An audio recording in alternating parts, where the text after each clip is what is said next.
Mom guilt is like an interesting phenomenon. And I think that it has a relationship with um, us having more access to like understanding how like the concept of dysfunctional families or like the concept of a mother wound or the concept of experiencing um, a lack of your attachment needs in early childhood, or all these things that, when a generation ago were growing up, the parents were like, okay, what's my job? My job is to like get my kid married and to get my kid working, and to keep them fed in the meantime, fed and clothed.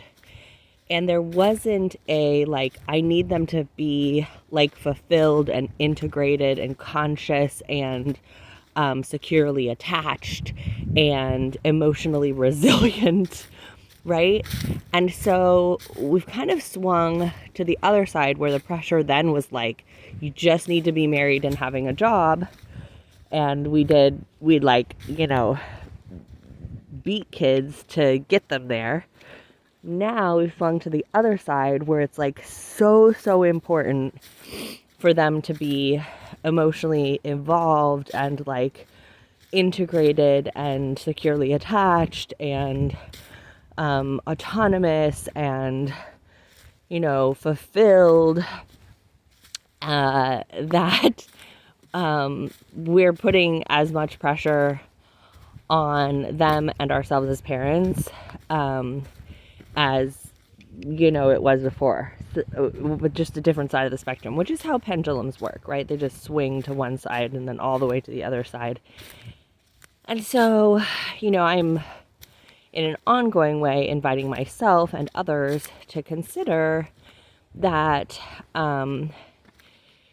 we can, as adults, process anything that we experienced and create our own meaning and fulfillment. We do not need our parents to have done that for us. And it may be that our parents cannot do that for us, right? I would say our parents cannot. Not it may be. Our parents cannot do that for us.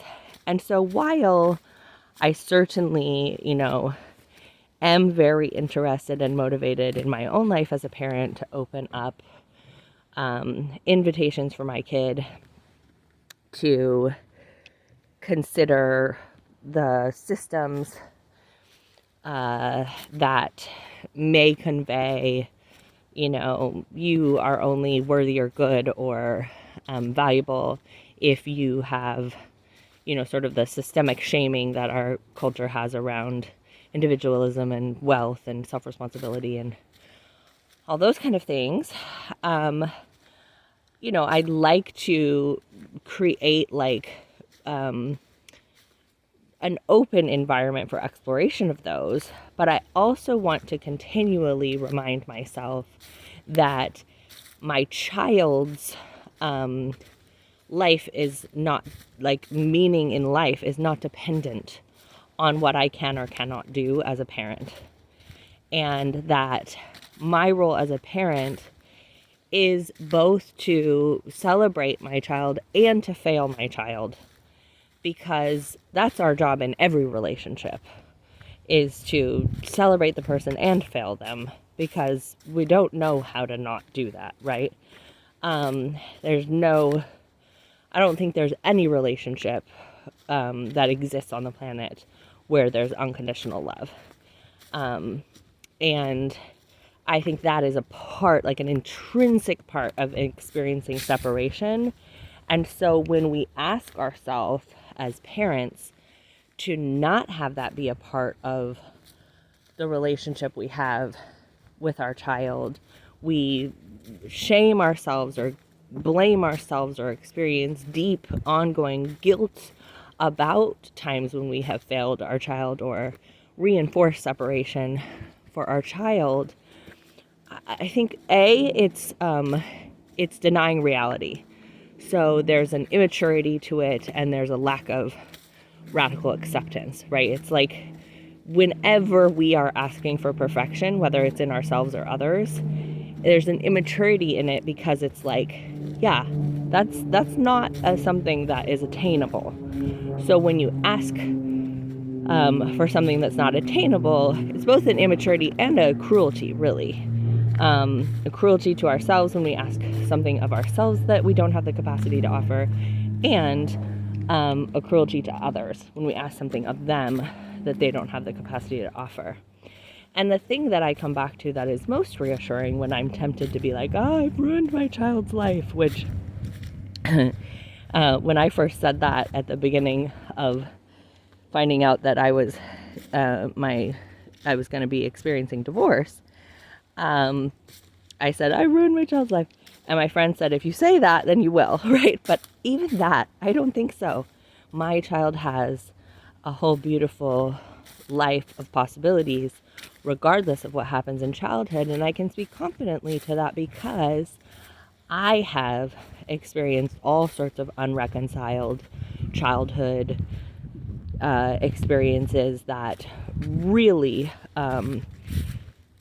were, we could say traumatic, but we could also say just like reinforced a lot of separation and reduced my connection to my inherent worth.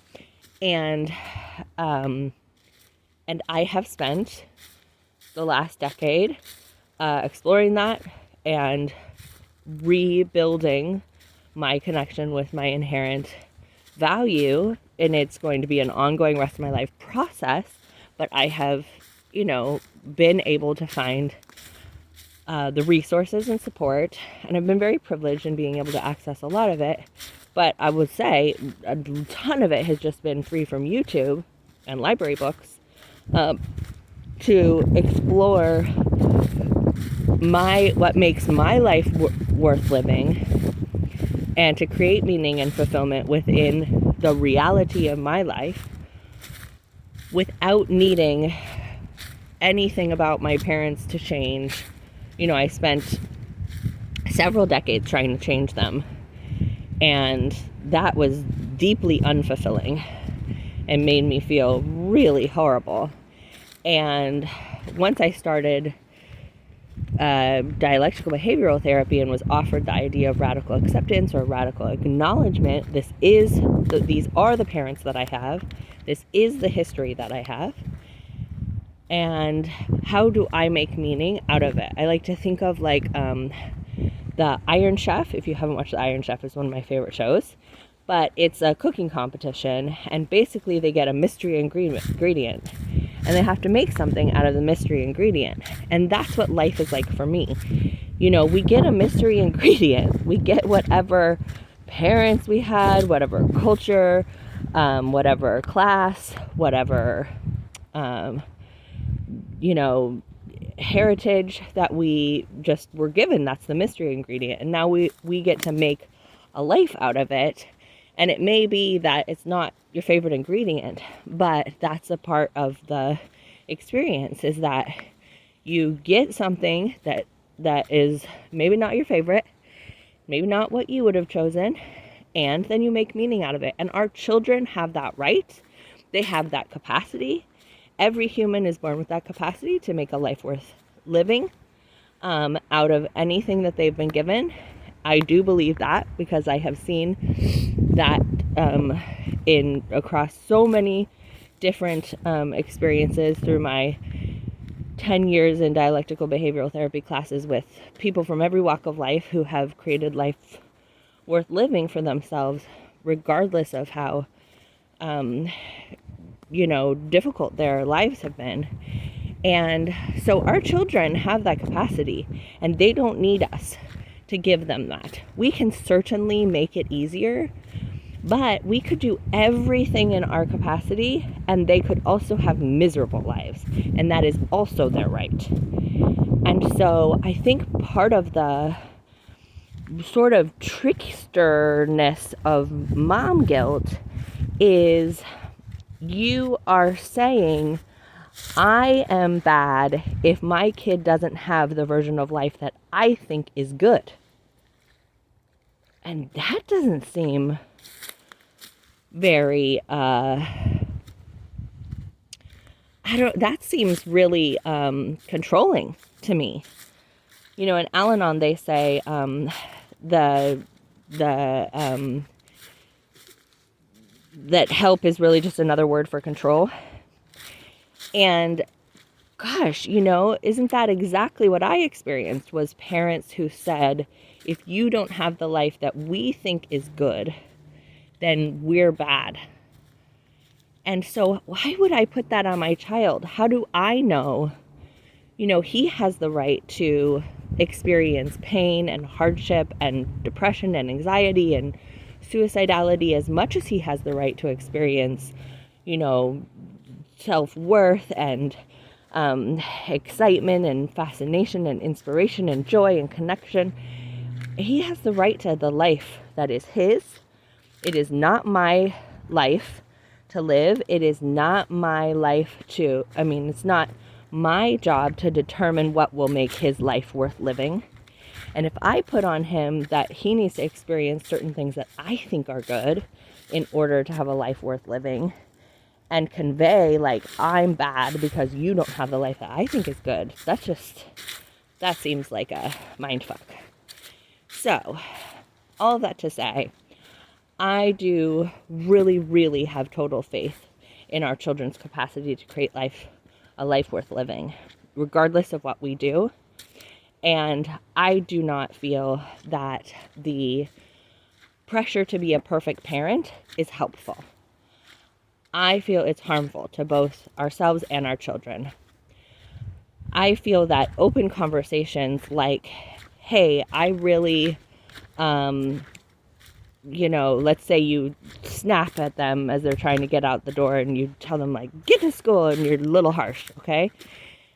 I really feel what's more important than eliminating that is being able to say, not important, but maybe more creates more possibility, is to say, boy, I had not gotten enough sleep last night. I hadn't had breakfast, or I just had coffee and it got my nervous system jacked up. I feel scared of the systemic shaming that comes from public schools when you are late, and of dynamics around, what we're supposed to be as parents. I lost my sense of my center. My nervous system hijacked me, and I spoke with you more harshly than I think matched the situation, and I am so sorry. And I'm going to use that information to support me as I decide about what time to go to bed or how to interact with getting ready for school. And I'm going to continue to explore that and see what possibilities are in that. And I'm also going to promise you that I'm not going to do it perfect, and that we're going to have as many of these conversations of me saying, whew, I got hijacked by my nervous system. I'm really sorry. I'm going to take good care of myself today. And please remind me when you notice me not having as much capacity. Please, let me know, like, hey, it looks like you just turned into an alligator, Mom, and can you give yourself some support, because I don't want to interact with an alligator right now. Giving them the language and the concepts and the felt sense of understanding how their nervous system works and understanding how other people's nervous systems work, so they're not trying to fix themselves or others by saying you should always have a calm nervous system, and they're not trying to be cruel to themselves or others when they don't have a totally calm nervous system. The pressure to be perfect does not open up possibilities. So I invite you to consider these things if you're being hard on yourself about your past parenting or your current parenting or your parents' parenting, and consider where you might invite in, like, okay, that makes sense, and I still can have a life worth living regardless of how I was parented, how I parented, and so can my children. And yeah, we'll just keep walking together on this journey, 30 seconds at a time. Okay, love you, love you.